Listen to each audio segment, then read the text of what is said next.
All right, we're back here on SportsLine. Steve Lehman here with you tonight, talking some Predators hockey. Back on top of the Western Conference and the NHL standings overall with 76 points after a pair of wins in about a 24-hour span over the weekend against the Rangers and yesterday in Florida. And we're joined now by good buddy Josh Cooper of Yahoo Puck Daddy.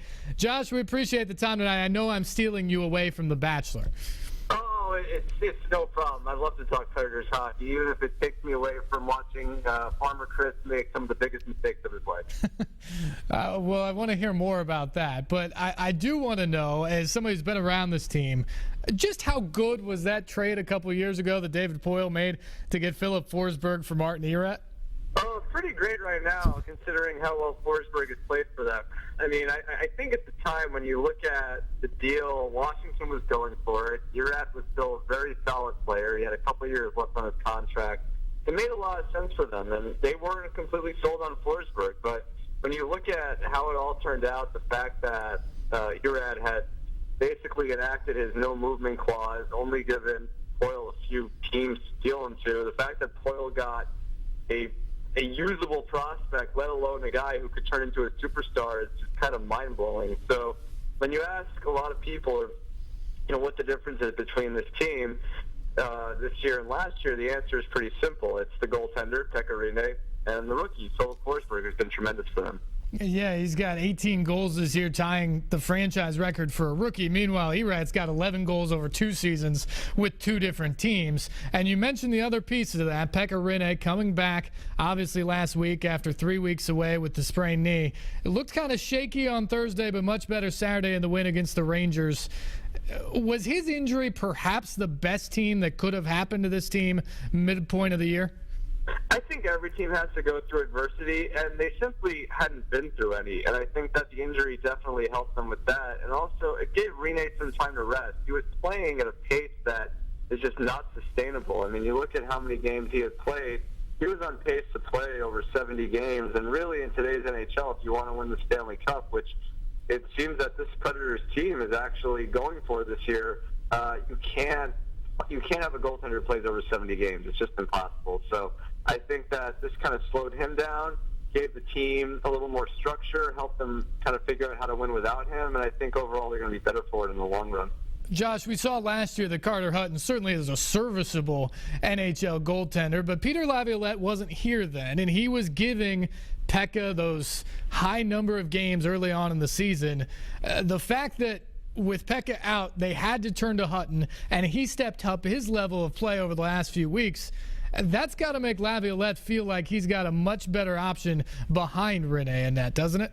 And, we saw that last year. I mean, Hutton did win 20 games. I mean, he was a very good player for this team down the stretch last year as they made a bit of a playoff push. So, I sort of feel like the Preds have a guy who could be a starter on another team as their backup, which is a really good situation to be in. And, yeah, I mean, they can give Rinnes a little bit more rest down the stretch and feel that they can give Hutton a little bit more time, and I think that's going to help them out as well, is just having the faith to give Hutton a little more game experience and maybe give Rinnes a little bit of time to rest and recuperate as he gets ready for the playoffs. Josh Cooper from Yahoo Puck Daddy joining us tonight here on SportsLine.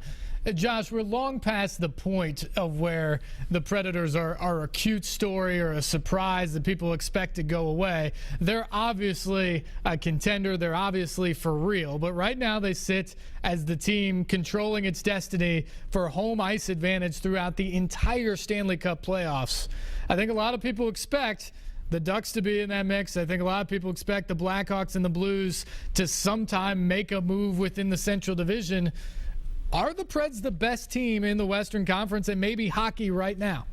I'm going to have to say no. I don't think they are. And when I just look at them up and down their lineup, yeah, they have a lot of really good pieces, and they have the best rookie, they have the best defenseman, they have the best goaltender, but they simply don't have the best centers. And I think that's going to be a major problem come playoff time. I think if you match them up against Anaheim, I just don't see them matching up very well against that team. Now, granted, they could get a favorable matchup like, say, Vancouver, Winnipeg, maybe Calgary in the playoffs, and that could help them out a lot, but they don't have enough depth down the middle. And I think that when you look at in the realm of the postseason, regardless of who they have on their blue line, regardless of who they have in goal, or Filip Forsberg for that matter, you just need that, and they just don't have it right now. And I don't think they're the best team in the NHL. I think they're an excellent team. I think they're a team that with the right types of matchups can win a Stanley Cup.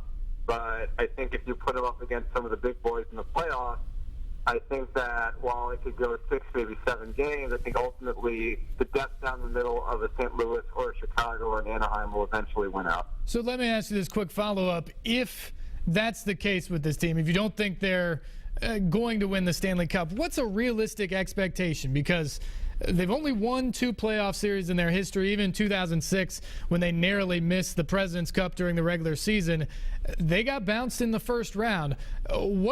What's realistic for this team and won't be considered a massive failure in the Stanley Cup playoffs? I mean, I think they could win a cup if they get the right matchups. I just think they have to make a move for a first-line center. I think that Mike Ribeiro has been tremendous for them and has been amazing value for them. But ultimately, when I look at some of these other teams down the middle, they just have more depth. And I think that if they make that move, then they can contend and go to the Stanley Cup final, potentially win a Stanley Cup. And I think that has to be the expectation here. But, I mean, as of right now, I'd say maybe a conference final potentially, but I don't see them as constructed as being a Stanley Cup finalist. I could be proved completely wrong, and that's fine, and that would be tremendous for the city, but just overall in general, I think they're one move away from hitting that realm, and I think they need that first-line center.